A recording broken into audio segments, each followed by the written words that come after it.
If someone had told me a year ago that a scratched car would lead me to the most meaningful part of my life, I would have laughed. He used to measure success in numbers, titles, and skyline views.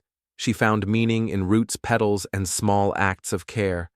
They came from two different worlds, one polished, the other grounded, and yet, somewhere between early morning bouquets and late-night silence, they discovered a kind of love that didn't need to be loud to be life-changing. This is not just a love story. It's a story about presence over performance, about building something real, even when the world is watching, and about how sometimes the smallest crack is where the light gets in. If you believe in quiet stories that speak loud truths, don't forget to like, share, and subscribe, because what you're about to hear just might stay with you long after the last word is spoken. Now let's begin. On a gentle spring morning in the heart of Seattle, where the mist lingered just a little longer over the rooftops, something as small as a scratch would quietly unravel two carefully built lives. He was Julian Mercer, a 48-year-old tech entrepreneur whose empire had grown from a single code idea scribbled on a napkin to a sprawling network of innovation labs and global partnerships. To the world, Julian was brilliance wrapped in precision, expensive suits, keynote speeches, a life lived in penthouses and boardrooms, but beneath the surface, he carried a weariness that even success couldn't disguise. She was no one famous, just a woman with soil under her nails and petals in her hair. Her name was Lila Monroe. At 36, she ran a tiny floral shop tucked between a laundromat and an old bakery.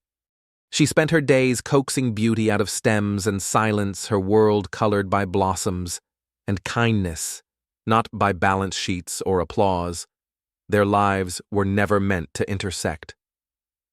Until that morning, Julian had just stepped out of a boutique cafe on 4th Avenue, holding a paper cup of black coffee that steamed against the chill.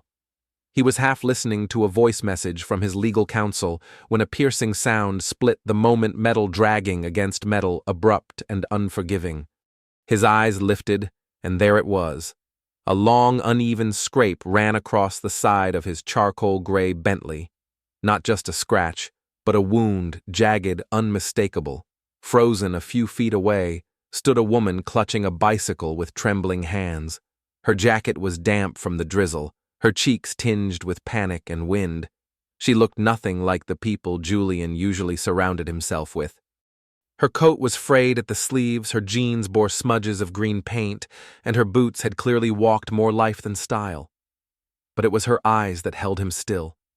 They were somewhere between hazel and gold, wide with remorse, but grounded with strength, eyes that had known challenge, eyes that didn't look away. "I didn't see your car in time," she said, her voice low but steady. "The road was wet. I lost my balance. I'm so sorry." Julian looked at her, then at the car, then back again. The man he used to be might have raised his voice, called someone, demanded a resolution, but none of that rose within him now. Instead he said, "Are you hurt?" She blinked me. He nodded. "I think I'm fine, but your car." He glanced at the scar running across the door, then he gave a quiet, almost imperceptible shrug. "It's just a car." For a moment, neither spoke. The city moved on around them, people crossing streets, taxis honking, the light turning red, then green again. But in that tiny pause, something unspoken passed between them. "I'm Lila," she offered, her voice softening. "Julian," he replied, reaching out his hand. She shook it with hesitation, unsure of who he was, not in title but in intent. "You're not angry?" He let out the faintest smile. "Would it help if I were?" And just like that, the tension between them began to lift. Julian Mercer had spent his adult life controlling everything: outcomes, perceptions, risks. But this messy, awkward, very human moment, it felt honest and oddly rare. He glanced down at her bike, at the chipped bell shaped like a sunflower. "You live nearby?" he asked, not out of formality, but something else. She nodded.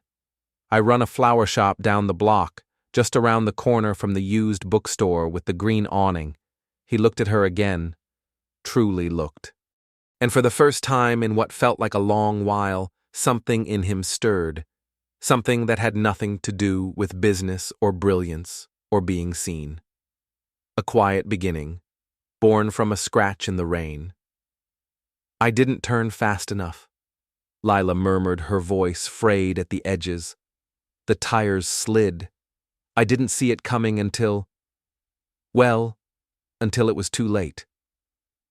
Julian glanced again at the gash along the door of his car. The Bentley had been imported from Italy, custom detailed, with a finish so rare the wait list had stretched over a year. Normally the sight of that much damage would have tightened his jaw, pulled his temper to the surface, but not this time. Instead, something shifted. The heat of annoyance rose and then receded as though it had been replaced by a quieter question. "Are you all right?" His voice was calm, almost gentle, more surprised at itself than anything else. Lila blinked. Michi touched her chest, startled. "Yes, I think so. But your car—" He shrugged lightly and tucked his phone into the pocket of his wool coat. "Cars can be mended," he said simply. "People, not always so easily." A breath escaped her lips, part relief, part disbelief. "Lila Monroe," she said, offering her name like a cautious gift, Julian Mercer. He extended his hand, and she shook it hesitantly. "You're not furious." Julian's lips curved slightly. Would it make the scratch disappear if I were? A soft laugh escaped her. Not defensive, not anxious, just tired and strangely grateful. "No, I guess it wouldn't." For a few seconds the space between them was filled with nothing but the pulse of the city, the faint rhythm of shoes on pavement, a distant honk, the soft drizzle brushing tree leaves. Julian was used to noise. Yes, but not this kind. This was honest silence. No posturing, no expectations. It unsettled him. And yet he didn't want to leave it. "Do you live nearby?" he asked, the words meant to sound casual. They didn't. "Not far. I run a flower shop, just off Alder Lane. Down past the mural wall with the blue fox I usually ride in. It's faster than circling for parking." Julian's gaze dropped to the old bicycle beside her. The paint had worn to the metal in places, and a tiny brass bell shaped like a sunflower clung stubbornly to the handlebars. It was imperfect and utterly real. "Flowers, huh?" he said. "Not the most lucrative field, I'm guessing." She tilted her head, eyes narrowing, not defensive, but deliberate. "I didn't choose it for the money.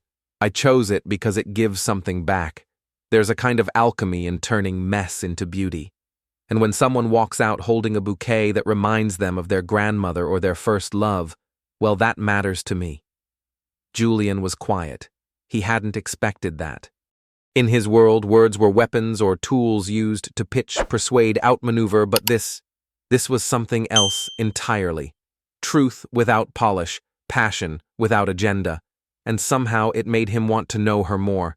If this quiet beginning has stirred something in you, stay with us. Because sometimes a single act of kindness leads to the most unexpected chapters. Julian wasn't entirely sure why he said it. Maybe it was the way Lila stood her ground with humility. Maybe it was the way she spoke about her work, like it had soul, not strategy, but the words came before he could weigh them. "Would you let me buy you a coffee?" he asked. Lila raised an eyebrow. To make peace for the scratch. "Exactly that," he said, a half-smile forming. "A peace offering." She studied him.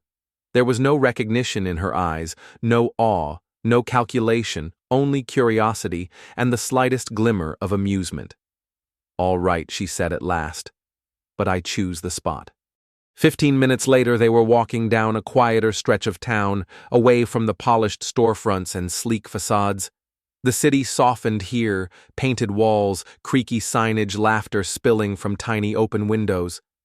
Lila stopped outside a narrow brick building wedged between a record store and a mural of wildflowers. A small hand-painted sign above the door read, "Honeysuckle and Steam." The lettering was uneven, the edges were chipped, It was perfect. The sign above the door was chipped, the paint sun washed into a soft blur, but the charm it held was undeniable. Honeysuckle and steam had stood quietly on that block for years, its warmth spilling gently into the sidewalk without ever demanding attention. Julian Mercer had walked past it countless times before, never stopping, never noticing. But now stepping inside with Lila beside him, the space felt like something out of another life.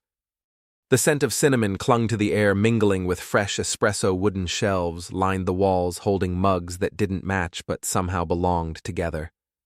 Photographs of neighborhood gardens and laughing children framed the room with stories he didn't know, but somehow wished he did. A young barista at the counter looked up and smiled at Lila like an old friend. "The usual?" she asked. Lila nodded. "Cappuccino, light on the foam." Then turning to Julian, she raised an eyebrow. He hesitated, then said, "Just black. No sugar." They found a small table by the window, worn but lovingly polished, where sunlight dripped lazily through hand-sewn curtains. Lila wrapped both hands around her cup, letting the warmth soak into her fingers. For a moment, she just watched the street people passing, wind moving gently through leaves. Then she turned to him with quiet interest. "So, Julian, what is it that you actually do?" He smiled, unsurprised by her directness. "I lead a firm that invests in early-stage tech companies, software, artificial intelligence, a bit of sustainability work too." She tilted her head slightly, thinking, "That sounds intense." "It is," he said with a soft laugh. "Long days, tight deadlines, a lot of pressure, and more money than anyone really needs." Lila studied him openly. "You don't strike me as the type to hang out in places like this." Julian lifted his cup, eyes meeting hers. "I'm not. But maybe I should have started sooner." They talked. Not in the usual way people do to fill silence, but in the way that opens doors inside a person. Lila told him about the greenhouse her grandfather built by hand, the place where she first understood the quiet language of plants.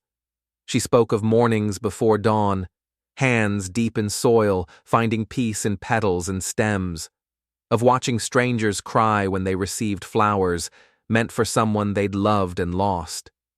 Her words weren't rehearsed. They simply arrived, and Julian found himself doing something rare. He listened, truly listened, and then he spoke.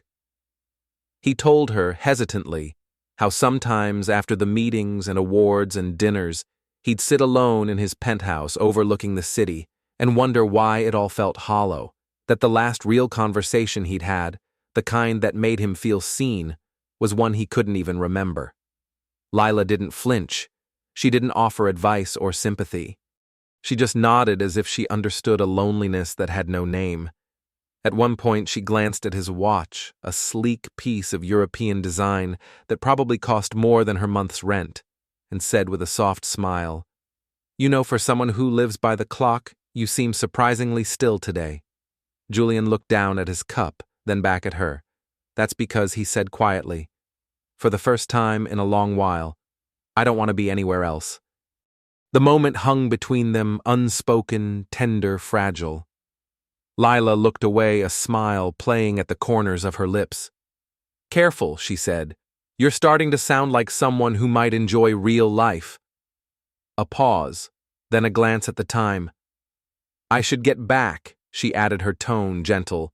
"The afternoon customers at the shop don't wait long." Julian stood as she did. "May I walk you back?" She hesitated, not from distrust but surprise.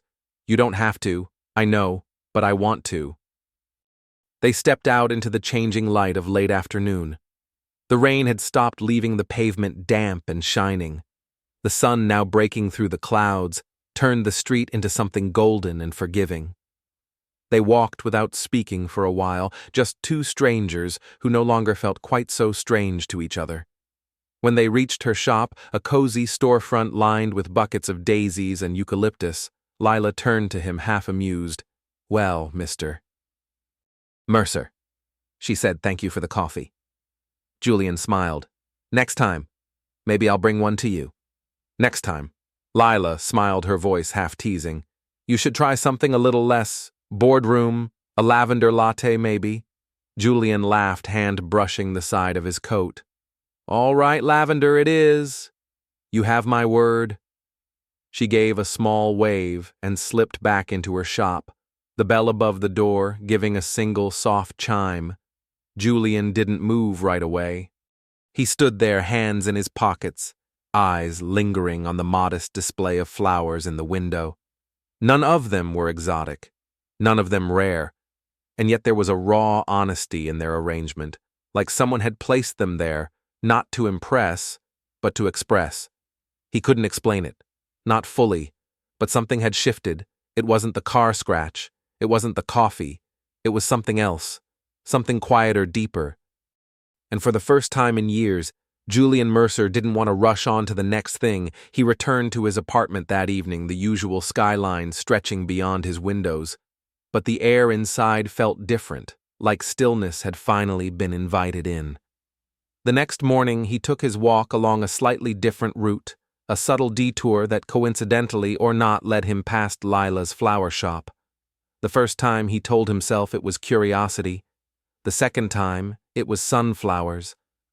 They might bring some life into your office, Lila had said with a smile, choosing the tallest blooms, wrapping them in craft paper, and tying them off with twine. She didn't ask questions. She didn't probe, just offered beauty and let it be. The third time, it was an excuse, a last-minute gift for a friend's engagement. But he stayed longer. Lila was working with white peonies and sprigs of eucalyptus, her hands moving with gentle precision. You just like seeing me juggle flowers, she teased. Maybe he said, watching her? Or maybe I never realized how intentional this all is. Every petal, every stem. It's not random, is it? No, she replied, eyes still focused on the bouquet. Nature doesn't improvise. It listens, it balances. You just have to pay attention. Julian did. He noticed how her fingers were quick but graceful, how her eyes lit up when a customer admired the shop window, how she greeted people by name, remembered birthdays, anniversaries, favorite colors. It wasn't just a store, it was a living place. A small pocket of joy stitched into the city's rhythm. Some afternoons they sat behind the shop on old wooden crates sipping iced tea and talking, while the breeze stirred the scent of rosemary and lavender from the herb pots nearby. Lila told him stories about her father, who had built the shop from the ground up. About summers spent barefoot in the greenhouse, about saving every tip to afford a short course in botanical design, about how a corporate internship left her empty, and how returning to flowers brought her back to herself. And Julian, he spoke less. For once he didn't feel the need to fill the space. There were no spreadsheets between them, no curated persona, no need to impress, just breath and truth. And in the quiet hum of that tiny world, Julian admitted something he hadn't said aloud to anyone, not even himself. It came softly as they unpacked boxes of tulips one late afternoon. I think he said that I've spent so many years managing deadlines and people and outcomes I forgot what it felt like to just be. And somehow being here, it reminds me. I've lived in this city for nearly 18 years, Julian said as he leaned back against the crate, watching Lila sort tulips into metal buckets. And yet I feel like I've learned more about real life in your shop these past few days than I ever have walking through my own world. Lila didn't seem surprised. Her hands kept moving, but her voice was soft and steady. That's what happens when you're always chasing the next thing, she said. You forget to actually live where you are. Her words landed with more weight than he expected. Julian watched her in silence for a long moment, then asked, Do you ever wonder if you should have aimed higher, gone after something bigger? Lila straightened slightly, but didn't pause. What I have is big, Julian. Maybe not in the way your world defines it, but it matters. People walk in here with heartbreak, with hope, with stories written on their faces, and I get to be a small part of that. Every single day. Her words lingered in him like a song you don't quite know how to stop humming.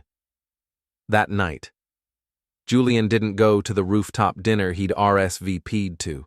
He went home. He took the bouquet Lila had wrapped earlier that day, delicate sunflowers and sprigs of sage, and placed it in the center of his dining table. For the first time in a long while, the space didn't feel like a showroom. It felt lived in. Over the weeks that followed, he found himself drifting back to Lila's shop more and more. Sometimes it was under the pretense of buying flowers. Other times he didn't pretend at all. He helped carry crates from delivery trucks. He wiped down shelves. He sat quietly on a stool near the counter, sipping the herbal tea. She always recommended something with chamomile and orange peel, and mostly, he just watched her. She didn't perform. She didn't try to impress. She simply existed in her world, whole, present, at ease. She moved between customers with a warmth that felt effortless and somehow sacred. She knew the names of the elderly couple who came in every Sunday. She remembered a little boy's favorite flower, red zinnias, like fire.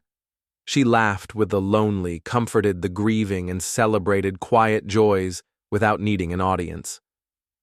Julian noticed it all, and slowly something in him began to soften, not fade, not disappear, but change. His assistant began commenting on his lighter calendar.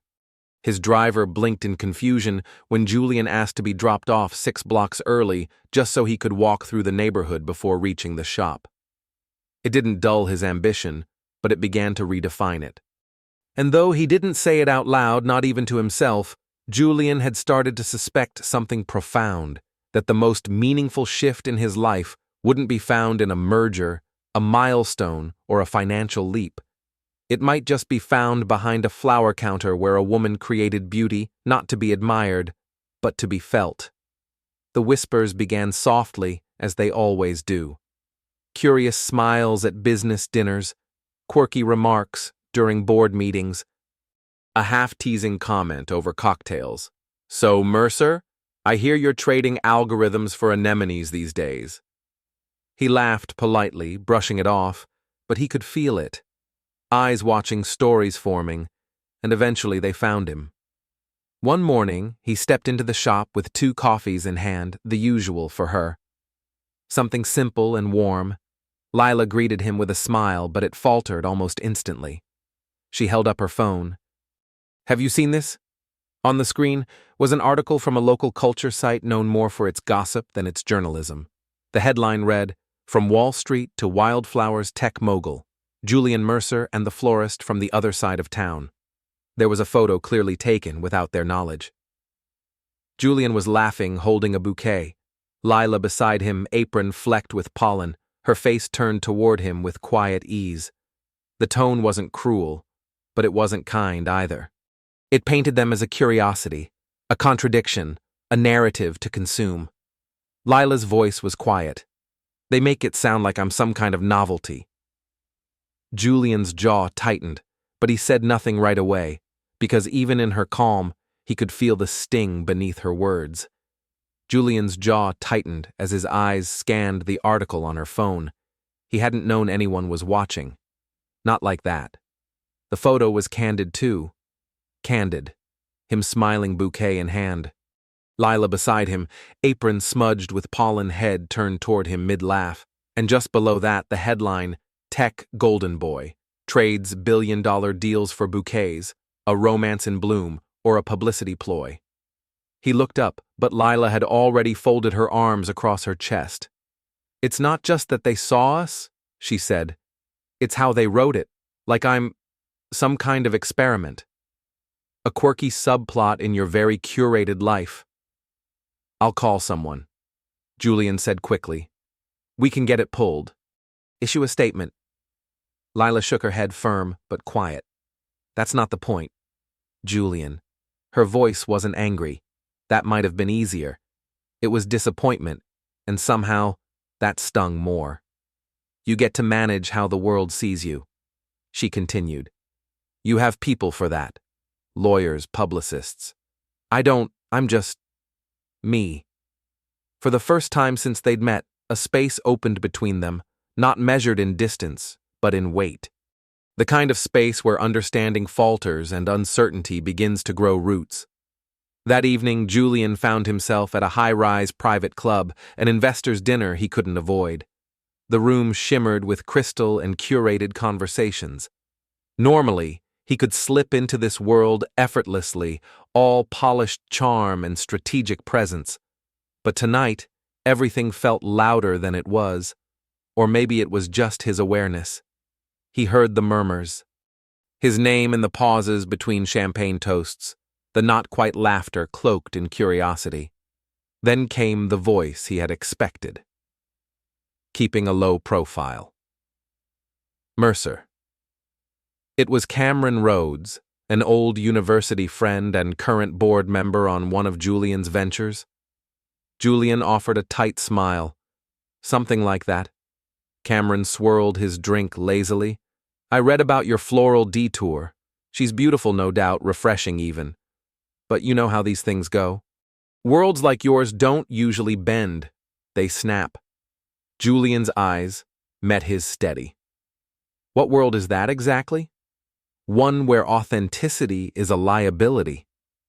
Cameron shrugged, too casual. Just saying your name carries weight. These diversions, they get messy. Especially when investors start wondering if your instincts are slipping. Julian said nothing more, but the message was clear. The world he had built his name in had rules. Unwritten, but unforgiving. 2 days passed before he found the courage to return to Lila's shop. She greeted him with her usual softness, but something in her had shifted. She was kind, yes, but not open. Not the way she had been. There was a carefulness to her now, like someone who had learned to brace for something she hadn't asked for. Julian stayed until the end of the day, helping her water the last of the potted plants, not knowing how to close the distance that had begun to bloom between them. As she turned the lock on the shop door and stepped outside, the street lamp cast a pale glow over her face. I never meant for you to be dragged into this, he said quietly.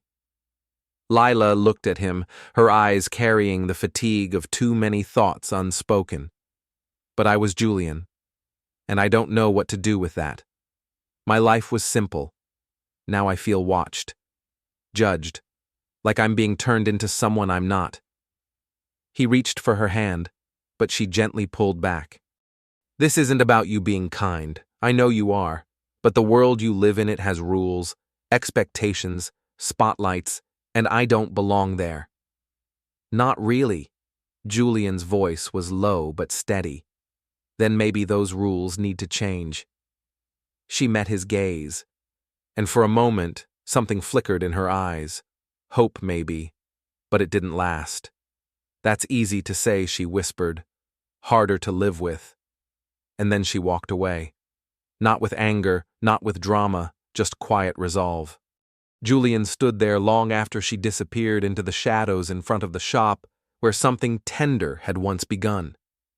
A place that had once felt like light, now suddenly seemed impossibly fragile.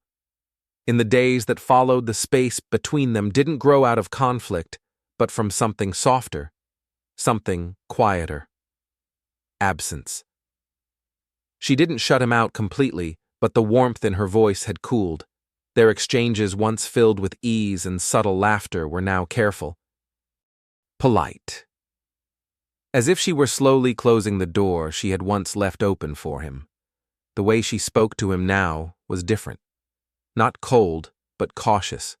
As though she was gently folding back a part of herself she had once placed unwatched in the light. Julian noticed it in the pauses, in how her words now arrived wrapped in careful tone, as if she was guarding something once offered too freely.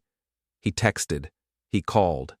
He stopped by the shop at odd hours with no real reason. Sometimes she was busy, other times she offered him a kind smile, a few polite words, but never more than that. Each time he left, he carried the same heaviness in his chest, the ache of something quiet but unmistakable. What once flowed between them had changed. Julian had always believed that with enough effort any problem could be solved. That persistence and logic, the tools that had shaped his success, could untangle anything. But love, he was learning, didn't work like a negotiation. Love didn't yield to cleverness. It required something more raw, more vulnerable. One evening, unable to bear the stillness in his own home, Julian slipped on his coat and walked. The familiar streets greeted him in hushed tones, washed in twilight blue. A light rain had passed, leaving the sidewalks slick, glistening beneath amber street lamps. He found himself outside Lila's shop before he even realized where he was going. He stood quietly, hands in his pockets, watching his breath rise like smoke in the cold. When the door finally opened and she stepped out bundled in her old wool coat, she paused in surprise. "Julian," she said, voice gentle but tired. The kind of tiredness that doesn't come from work, but from holding too much in your heart. "I know it's late," he said softly. "But would you walk with me just for a bit?" She hesitated, then nodded.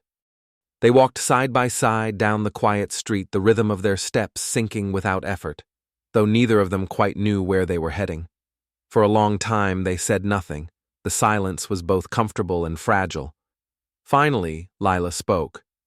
"I've been thinking a lot lately," she said, "about us, about what it means to be with someone like you." Julian turned slightly toward her. "Someone like me," she nodded. "You live in a world that was never built for people like me to belong in. And I don't say that to create drama. I say it because it's true. I don't want to have to change the shape of who I am just to fit in." They stopped walking. He turned to face her. "Lila, I never asked you to change." She looked at him, not angry, but clear. "You didn't have to ask. In your world, people adapt. That's how they survive in it. I've worked hard to build a life that's mine. Quiet, grounded, honest. I don't want to lose that just because I stepped into yours."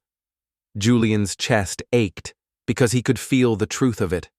The eyes that followed her when they were together, the subtle smirks, the assumptions, and how despite his silence, she had carried every bit of it on her own.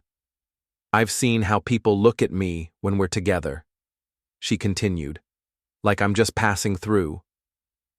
A phase, something soft and temporary. They don't see me as someone who could possibly last in your world." Julian lowered his gaze. The words weren't cruel, they were honest, and somehow that made them harder to bear. "I don't have all the answers," he said quietly. "But I know this. I haven't felt this way about anyone in a very long time. And I don't want to lose that, just because I didn't listen closely enough." Lila's eyes softened, but the hesitation in her voice remained. "This isn't just about effort, Julian. It's about whether two very different lives can truly meet without one of us disappearing in the process." Julian stepped closer. "Careful, I'm not here to change you," he said, his voice steady. "I'm not here to fix anything. I just want to learn how to stand beside you, not above, not behind, just beside." For a moment, the only sound was the distant hush of wind passing through trees. Then slowly, gently, Lila reached for his hand. She didn't say yes. She didn't say no. But in the warmth of that quiet gesture, something returned, a willingness to try again. "I just want to learn how to stand beside you," Julian said, his voice steady but quiet. "That's all." Lila didn't answer right away. Instead, her gaze drifted toward the skyline where glass towers shimmered against the night like silent witnesses. The city buzzed in the distance, indifferent, yet somehow listening. When she turned back to him, her fingers tightened around his. "If we do this," she said slowly, "you have to know. I won't pretend I won't reshape myself to fit into a world I don't recognize, just to make it easier. I don't want you to." Julian replied, "I want to learn how to live more like you do, intentionally, truthfully, with heart." For the first time in days, Lila smiled. It was soft, cautious, but real. The road ahead still shimmered with uncertainty. So many questions neither of them could answer yet. But as they stood there, hand in hand, beneath the muted glow of the city, they found something stronger than fear, the courage to try. The invitation arrived unexpectedly. Weeks earlier, during a routine call with his mother, Julian had casually mentioned Lila. No fanfare, just a passing reference. He hadn't expected anything to come of it. But that Friday, a message arrived from Vivian Mercer, a woman known not for her warmth, but for her sharpness. Bring her to dinner. It wasn't a question or even a request. It was a summons. Vivian had once been a celebrated art curator before becoming a fixture in Seattle's philanthropic scene. She was elegance and edge stitched together, the kind of woman who could silence a room with a look and command loyalty with a single compliment. When Julian asked Lila to come, she hesitated. Not from fear, but from awareness. Still, she said yes. That Sunday evening, they stood at the foot of the Mercer estate, a home that felt more like a private museum. Lila wore a deep navy dress, simple and unadorned, save for a delicate gold chain at her collarbone. Her hair was loosely gathered, soft wisps escaping near her temple. She looked beautiful, not polished, not styled, but rooted. Real entirely herself. Julian squeezed her hand before ringing the bell. The door opened to reveal Vivienne, tall, poised, dressed in ivory silk. Her silver hair was swept into a perfect chignon. Her gaze flicked over Lila, quick and assessing before settling on her son. So she said with a smile that hovered between grace and challenge, "This is the florist." Lila returned the smile politely. "Yes, ma'am. It's a pleasure to meet you, I'm sure it is." Vivienne replied, stepping aside. Dinner was served in a high-ceilinged room lined with abstract paintings and carefully lit sculptures. The table was long set with antique china, crystal glasses, and silence trimmed in formality. The conversation drifted through familiar waters, art market trends, cultural grants. Lila listened more than she spoke, offering a few words when asked. She sat straight, composed, never defensive, but Julian could feel it, the weight in the air, the storm waiting behind Vivienne's watchful stillness. And then halfway through the second course it arrived. Lila Vivienne set her tone, light her fork pausing above porcelain. "I imagine life on the east side is rather different from this." Lila looked at her calm. "It is," she said. "But different doesn't mean lesser." Julian's fork stopped midair. Vivienne's lips curved, not quite a smile, not quite a challenge. Of course, it's simply that Julian moves in. Particular circles, where legacy and refinement matter, where one must understand the nuances of how things appear. Lila didn't flinch. Her voice was gentle but firm. "I'm not here to appear a certain way. I'm here because I care about your son." Lila held Vivienne's gaze, steady, unflinching. "I'm not here to play a part." She said, her voice calm but unwavering. "I'm here because I care about your son." The room fell silent. Even the quiet ticking of the grandfather clock seemed to pause. Vivian Mercer set down her wine glass with a gentle click, her eyes shifting toward Julian. He looked back at her, proud but alert. He knew Lila's honesty wasn't meant to provoke, and yet he also knew how rare it was for someone to speak so plainly in his mother's world. It was the kind of truth his world had forgotten how to hold. "I love her, Mom," Julian said, his voice clear, steady. "And I don't care how it looks or what people think." Vivian studied him for a long moment, the expression on her face unreadable. Then slowly, almost imperceptibly, she gave a single nod. It wasn't a blessing, but it wasn't resistance either. Later that evening, as they walked back out into the crisp night air, the city glittered below like a quiet ocean of lights. Fog crept in slowly over the harbor, softening everything it touched. Lila exhaled, her breath curling in the chill. "Well," she said, "that went better than I expected." Julian chuckled. "You were perfect." She gave a half laugh. "No, I was honest. That's just who I am." He slipped his arm around her shoulders. "It's what I love most about you." In the weeks that followed, Julian's life began to change in small but unmistakable ways. He started turning down events, dinners, black tie galas, executive mixers that once felt non-negotiable. Instead, he spent evenings helping Lila unpack deliveries, rinse out vases, or prep early morning orders. He showed up before sunrise, sleeves rolled up, apron tied awkwardly over his tailored shirts. He overwatered the orchids, he miscounted the dahlias, and he laughed at himself every time.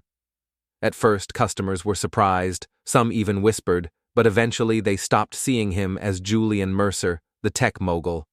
They just saw Julian, the man who handed them flowers with soil still under his nails, and a warmth that didn't need an explanation. One afternoon, as they sat outside the shop, 2 cups of tea warming their hands, a crate of unsold marigolds at their feet, Julian turned to her. "What if?" He began, his voice tentative. "We built something together." Lila glanced at him, brow raised. "A second shop," he continued, "or a space that's both of us. Your world, mine. Something softer than strategy but smarter than spectacle. Something that just feels right." Lila tilted her head, amused. "You running a flower shop, I'd need a lot of training." He grinned. "But honestly, I'd rather learn something new beside you than keep perfecting a world I no longer feel at home in." She reached for his hand and squeezed it gently. "Let's see where this goes," she said. "As long as we stay true to who we are." The city moved around them in quiet rhythm cars, passing shoplights, flickering lives unfolding in small, ordinary ways. But Julian no longer felt like he was chasing anything. For the first time in years, he was simply here, and it was enough. The shift didn't happen overnight. It arrived slowly like sunlight through a fogged window, unannounced but certain. Julian Mercer, once the face of high-stakes tech and perfectly timed outcomes, now measured time in deliveries, soft laughter, and the way morning light fell through Lila's storefront. It was on one particularly peaceful morning. Coffee in hand, fingers still dusted with soil from replanting a stubborn fern, that the idea took root. The original shop had just reopened after a light renovation. They were sitting on the front steps, nodding to familiar faces, waving to regulars. Lila wore her usual smock streaked with pollen. Julian's shirt cuffs bore the evidence of a life far messier and far more meaningful than the one he had curated before. And somehow, in that quiet space between sips of coffee and the rustle of wind through potted lavender, the idea of building a life together no longer felt like a risk. It felt like home. It wasn't glamorous. There were no press photographers, no champagne toasts, no formal announcements. But it was real. Julian leaned back in the creaky wooden chair outside their new space, his fingers stained faintly green from replanting rosemary. A breeze swept through, rustling the leaves strung along the courtyard fence. "You know what I've realized?" he said, glancing over at Lila. She sipped her tea, amused. "You say that almost every morning." He smiled. "Maybe. But this time, it's different." She waited. "I think I spent most of my life chasing the idea of legacy titles, press deals. But when I imagined the end of that story, it never felt complete. Never felt like something I'd leave behind with pride." He paused, then looked around the planters they'd filled together. The faded chalkboard signs she hand-lettered the smell of freshly baked bread from the cafe kitchen behind them. "This what we're building. It feels like it matters." 3 months earlier, they had opened a new space, not a replica of her flower shop, nor an echo of his corporate world, but something in between, something that was both of them. A cafe and floral gallery on the edge of Greenstone Park, filled with light, scent, and story. Lila's designs bloomed from every corner, seasonal bouquets that spoke of transitions, tenderness, celebration. Each arrangement told a quiet tale, never needing words. Julian brought in elements of wellness, locally sourced teas, community herbal workshops, digital tools to help neighbors access sustainable living more easily. They called it Woven and Wild, a name that held roots and movement, structure and soul. At first, people came out of curiosity. Social media noticed, some headlines played up his name. Ex-CEO trades spreadsheets for stems. But something shifted. Within weeks, no one came for Julian Mercer. They came because the space made them feel peaceful, inspired, grounded. Julian's old life didn't disappear. He still consulted, advised, offered strategy. But he no longer did it out of obligation or ego. He did it with intention. He no longer needed to prove himself in rooms that didn't truly see him. One afternoon, the sunlight filtered through strings of hanging ivy inside the shop. Julian stood behind the counter, piecing together a bouquet with clumsy but careful hands. Ranunculus, sage, Queen Anne's lace. Lila stood across the room, arms folded, watching him with a quiet smile.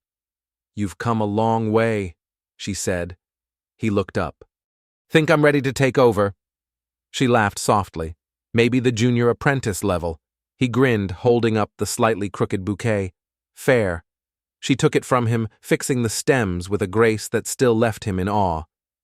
"Do you ever miss the quiet?" he asked. Lila considered that for a moment. "Sometimes. But this isn't noise, it's growth. And you've given me space to grow too." That night after the last customer had left, they sat beneath strings of warm light in the courtyard. The distant sounds of the city still hummed, but here it felt far away. Lila rested her head gently on Julian's shoulder, her fingers laced with his. He glanced over, his voice low. "If someone had told me a year ago that the beginning of the most meaningful part of my life would start with a scratched car, I would have laughed." She smiled without looking up. "Sometimes it takes the smallest crack to let something real in." They stayed like that, wrapped in the kind of stillness that doesn't ask for attention, only presence.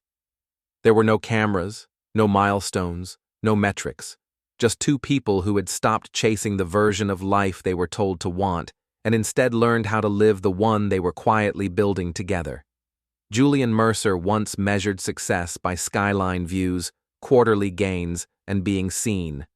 Now he measured it by mornings with wildflowers, the soft laughter of customers who became friends, and the unwavering strength of a woman who showed him day after day that love doesn't need to be loud to be life-changing. In the end, what they built wasn't just a business, it was a life. A quiet, unhurried kind of life, rooted in presence, watered with care, and allowed to bloom not for show but for meaning. It was a home, a rhythm. A truth shared between two people who chose day after day to grow side by side. Julian Mercer began his story standing at the peak of what the world calls success. To those watching from the outside, he had everything: a tech empire, prestige, the skyline of Seattle at his feet. His life was curated to the last detail, admired, even envied. But beneath the spotlight, a quiet emptiness had followed him for years, lurking behind the applause, lingering in the silence between achievements. Because that kind of success, while dazzling, had never taught him how to feel full. Lila Monroe's life began in a very different place. She wasn't famous. She didn't chase recognition. Her world was smaller in scope, but deeper in meaning, anchored in community, in beauty, in the sacred dailiness of tending to something that grows.